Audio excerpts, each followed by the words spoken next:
locate non-metallic pipelines, minimizing construction damage. He's going to talk about, in fact, an example here in Fort Myers, where there's 5 million feet of a 5 million foot pipeline, which has used this technology. And I think we're really happy that Corey's been able to come here today to talk to us about this, because we think it's a way that can help us sell more pipe to our customers. So Corey, thank you very much.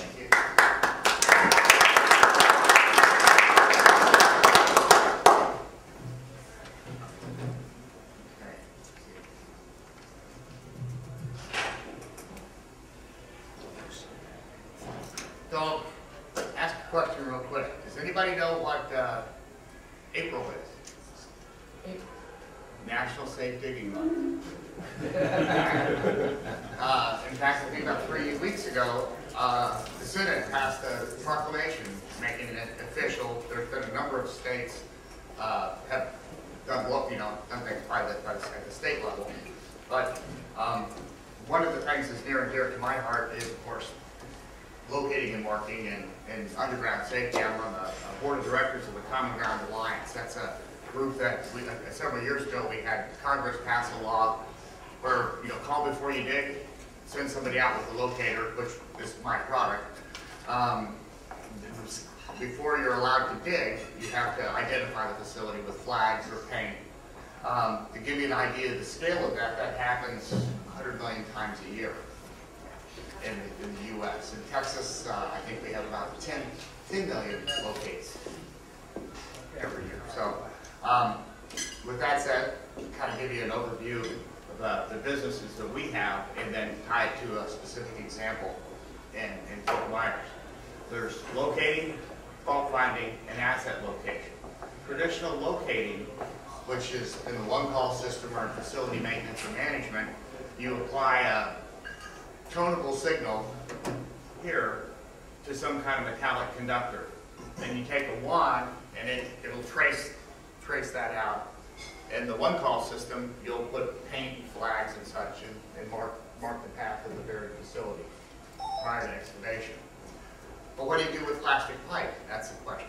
What folks will do, and the historic technology that's been used is putting a tracer wire, and there were just varieties of different tracer wire, just insulated copper wire. As they come more through horizontal directional drilling, they'll have to have a bigger wire so it'll survive in the back, pulling it back. There's been some copper-clad steels come out as an alternative technology, but still, in many cases, it's not viewed as a lifetime solution. It's not.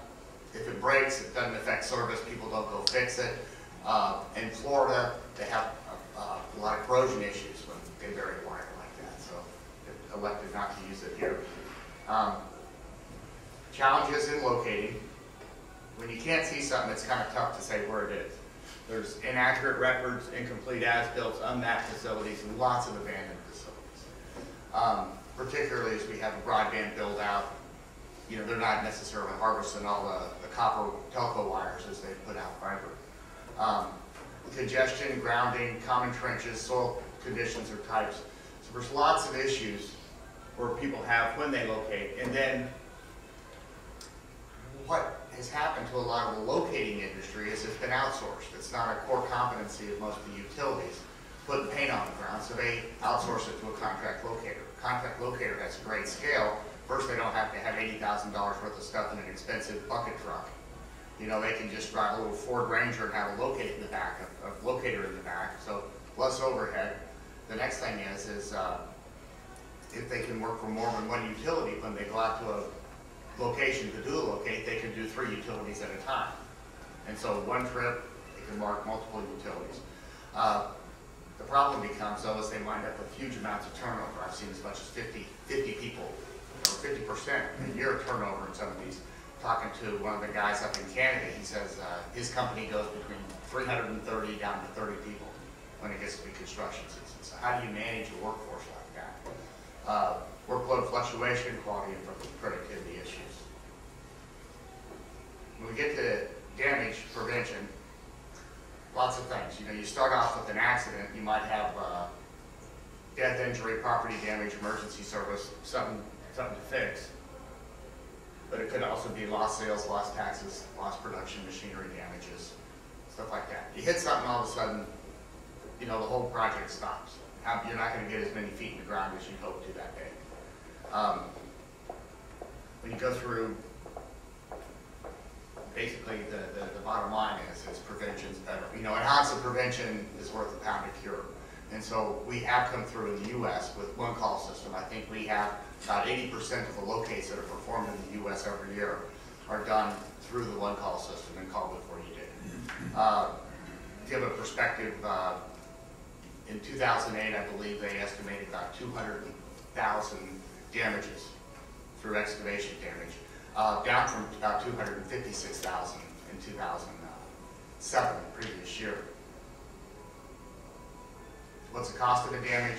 It can get pretty expensive. You know, there's the cable TV guys where they don't really care. They just whack it and go back and fix it. It's not worth stopping the crew to avoid it. But you can get to many things like tow lines of fiber optic, any kind of thing in power and in gas lines. And it's beyond an issue of what's it cost to repair, but it's an issue of public safety as well. Plus, the cost of service interruption, lost revenues, unhappy customers, fines, increased construction costs, employee safety. Okay? So, we'll talk about electronic marking. Electronic marking, variety of different form factors. I brought a ball, which is kind of the most popular things in an open trench.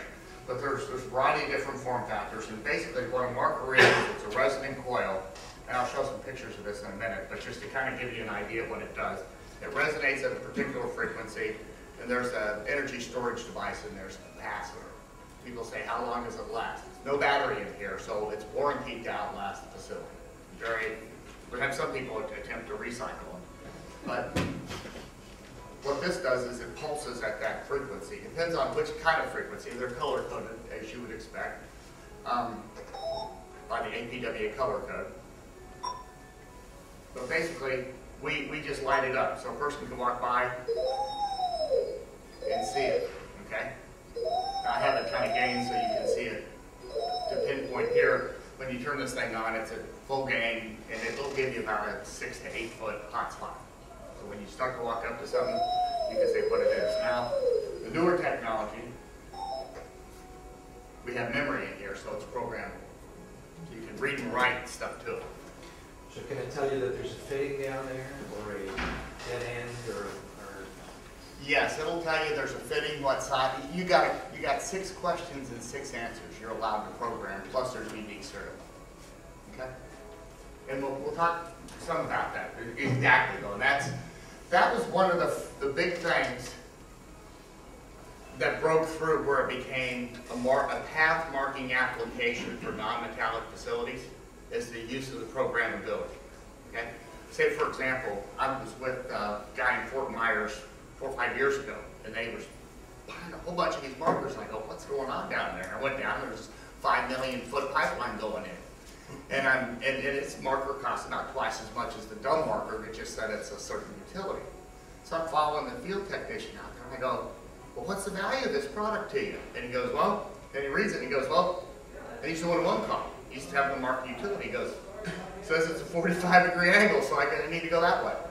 And it wasn't anything big, it wasn't rocket science, it's just how can they figure out what's down there without being able to see it, and if it's not conductive. Okay? Why did people start using markers? It's because they had something that they needed to find that they couldn't find with a traditional locator, or they couldn't find consistently or efficiently. Okay? The classic thing is a service connection point. It radiates a magnetic field if it's conducting, you know, if it's a wire or something, but by the time it reaches the ground, that's a big hole to dig. And a splice, they always say, you know, whether it's a wire or it's a pipe, usually where things fail is in the joint, okay? Or where it's been damaged. Very rarely will it fail during the, you know, continuous line. Main applications, construction access.